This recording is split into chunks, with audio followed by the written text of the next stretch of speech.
Welcome to Tech Talk Tuesday, brought to you by Idaho Public Television and Montana PBS.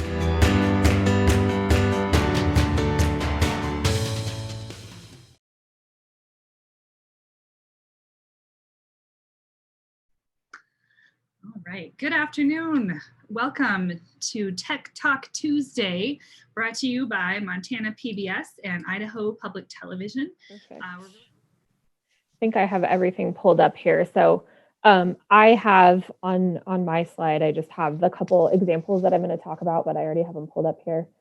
So I actually, what I was trying to pick examples, I tried to do a couple different things. I tried to show you a couple different subjects. I tried to show you a couple different grade levels since I've taught multiple grade levels. And then I also have an example of one that I just completely borrowed and didn't change. One that I adapted, and then one that I just created myself. So you can kind of see those as well, because it's really, there's a lot of entry points in here for you if you aren't quite comfortable jumping in and making one yet. So this hopes and dreams one was what I start off the year with. So this was created by one of my friends, Rachel Marker, and then someone else I think she might work with. But she teaches, I think she's sixth grade, or she created this for sixth grade. I can't remember. So this you can use with varying ages, and I think you could even make some more adaptations to it to make it suitable for younger learners as well.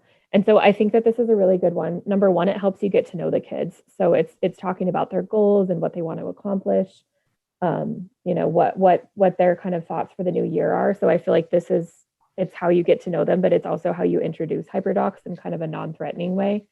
So they have, to watch this video. So this is pretty much exactly like they built it. I think the only thing I did, we're not allowed to send YouTube videos. So I think I had to put the videos into, download them and relink them. But that's something that you should be checking the videos anyways, because sometimes if you use one, you'll give it to the kids and they'll be like, this video doesn't work. And then all of a sudden you have to go back in and change it on everyone or reassign it. So I'm teaching online this year, and I've definitely learned that the hard way with like you said, with using it and then finding out it's too hard. Like I've used things where I'm like, oh, this looks great, but I didn't check the video link and then it doesn't work. So I would definitely recommend doing that. But then they just go in and they watch it, and then they go on here and they type. And so in person, this is something I would teach the kids how to do. So I would be walking around and helping while they're doing that. I would probably have it pulled up on the screen and show them that they're going to go on here and they're going to actually type their answer.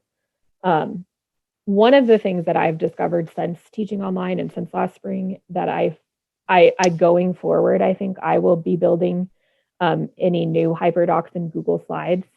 And I think I would actually put each step on its own page, and then you could link everything to the front page. And you could say, okay, Monday you're doing Discover and you're doing Explore. But the reason for that is one of the things that I've found with kids with using Google Docs, especially when you're not in person with them, training them and using, teaching them how to do it.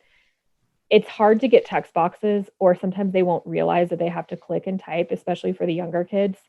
So in Google Slides, you can actually, I started using shapes. Instead of using text box, I put a shape. And so I'll say like type in the blue box. And so it's very apparent that like if there's a blue box, they have to type in it, which is, I guess it's kind of a simple thing, but it's made my life so much easier since I started doing that, because I'm not having to go back and be like, oh, I see you didn't answer this question, because it's a lot more apparent that there's something for them to answer. So, they would just kind of work their way through this. And like Nikki said, there's quite a bit here. So I would not do this all in one day. I would put it, start it, work on it for a little bit, come back to it the next day. I did this online with my students this year, and I think I gave them a week to do it. So they just had to do a section each day. And you really learn a lot. This year it was crazy. Like I'm reading their hopes and their dreams, and it's COVID. It's, I hope COVID goes away. I hope I can go back to school. I hope COVID. And I'm like, whoa, like it was kind of heavy reading them all. So you really kind of like get this picture of what's on their mind. So this is a great one, I think, to start off with, it just to get to know the kids and to introduce it. And then the second example that I have is specific to fourth grade, and it's for narrative writing.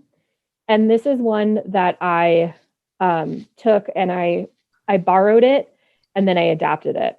So, there were some videos in there that I use with my class, so I linked those in.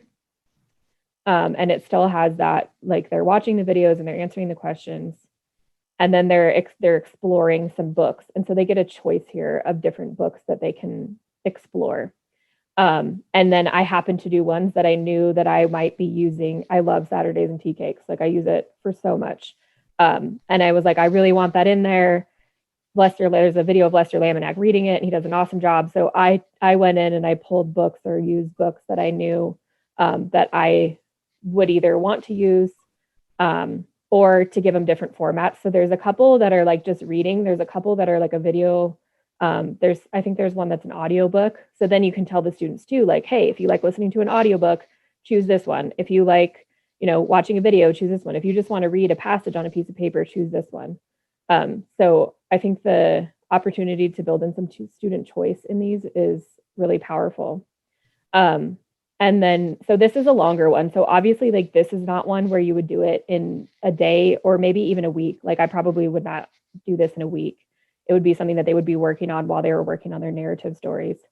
And they would just kind of walk through it. And then the students would be at different stages. So for this one, I haven't used this one online. This was in class. And so they have a writing partner. And so if you were to use this online, you could use something like a Padlet where they were sharing. But I do like to still have that collaborative face-to-face built in too. So that is how I have that built into here. So, but you could use a Padlet if you're just teaching online.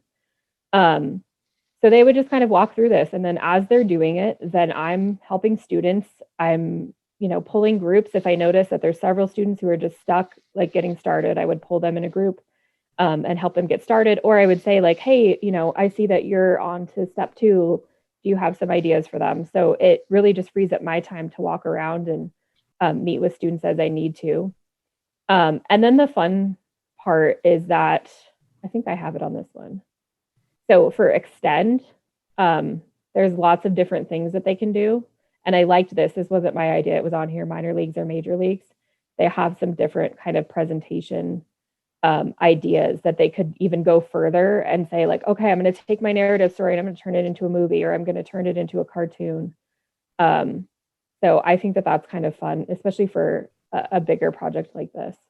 So again, I borrowed a lot of that. I adapted it to make it fit my needs, but it was done. The content was there. The writing was there. It was super easy for me to be like, okay, I want these stories. I use this video with my students. So it seems like a lot here, but like most of this was already done for me. So I think this is a good example of just taking something and then making it fit for your students. And then the very last one that I'm going to show you is one. This is actually my very first Hyperdoc. I just decided to go for it and just make one. I'd never used one before. I was like, oh, this is cool. Let me make one. Very bare bones. But I also used it with first graders. So, and I don't have all the steps on here either. And so this was, I wanted to do an art project and I wanted them to get to know some famous artists. So I have it so that they're actually talking in class, but you could link a Padlet here. And then they watched 2 different videos to learn about 2 different artists. And then I had a little lesson, a mini lesson where I talked about the 2 different types of art projects and they could pick. So it's kind of like a hybrid thing where it's part of it they're doing independently and watching the videos and learning, but then part of it they're listening to me teach a little mini lesson. And then they could pick if they wanted to do a Klimt project or a Seurat project. And then they worked in small groups. So I actually did this. They did Makerspace. And so they were doing Makerspace and I was pulling a group and working with them on their art project. And then they switched the next week that we did art. But I think the reflection there too for art wasn't something before this point I had really thought about doing. I was kind of like, oh, here's a project, here's your art, it's done. So I even liked having that on the Hyperdoc where they could think about how they felt as an artist and what they learned. And then they got to take a picture and share it in Seesaw and tell why they chose it. So that, like I said, it was with first graders and it went great. So this is definitely something that can be done with younger learners as well. So I think that the more where you're like, okay, here's part of it is digital, but part of it you're teaching and part of it you're working with them, really works well with the younger kids to kind of get them used to this and give them some independence and some responsibility without just free for all being like, here's your Hyperdoc, go for it. Whereas with fourth graders, they are to the point, once I kind of walk them through the process once or twice, I can give them the writing one and be like, okay, here, you work on this. I'm going to be working with you guys in groups. So, Amanda, could you just explain a little bit, like in your Hyperdocs, you have places where the kids write in it. Mhm. How is it that you execute that so that they're writing on their own individual, like, could you explain maybe that process of working through with the students, how they have their own individual fill-in? So we use Google Classroom. So everything's in Google Classroom. And I say I'm hybrid in the classroom. I don't know now after everything if that's a good word to use anymore, but I do a lot online and a lot, it's kind of a mixture in my classroom. So I have a class set of Chromebooks that I got through Donors Choose. And so whether I was online or whether I was in the classroom, I would assign it in Google Classroom, and then I choose give every student a copy, and so that they have their own copy to work on. So that's how I've done it. It's, I think, the easiest to manage because they're all in one place. But I mean, you could share it if you didn't have Google Classroom. I guess whatever learning management system you have, you could share through there would probably be the best thing. They could make a copy and share it with you, but then that's one more thing that you have to teach them how to do. So it gets to be a lot.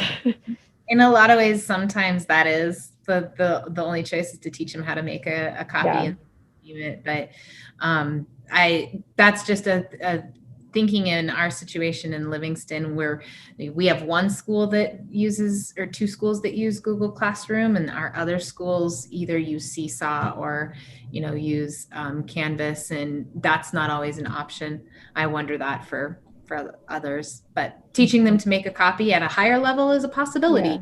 And you could do it with fourth grade too. It's just, for me, I'm like, I don't want 27 emails with their work. I just want, their one. Yeah, I'm trying to think of, within Seesaw, the Seesaw Activities Library is full of basically Hyperdocs that are more activities, that they're on that slide film strip, and they, go to the next page. It looks like Google Slides, and it has them doing things on each page. And so that, I know when I had fourth and fifth grade, I did share it with them and then teach the file, make a copy. And the way I forced it was I shared it in view only. So they really could do nothing with it in view only. And then when they start requesting access, that's when I'm like, file, make a copy. Well, if you erase it too, if you erase the edit and put copy, it'll bring up that screen. The other one is it forces that says make a copy, but then they have to know to share it with you. Yeah. I guess one workaround, it does take time for you. But one workaround that you could do is I've used like linked documents before, where I have like a Google slide and I have all the kids' names on it. And you could create all their copies and you could link them yourself, which again would take time for you, but for you wouldn't be getting a bunch of emails and they would be on one document. Mm-hmm. So I don't know if that makes sense, where you would, you'd make the copy yourself and do it. It would take a lot of time. But they'd be in one place. And thanks to everybody for joining us, and we appreciate your time. Thanks, Sarah. Thanks, Amanda.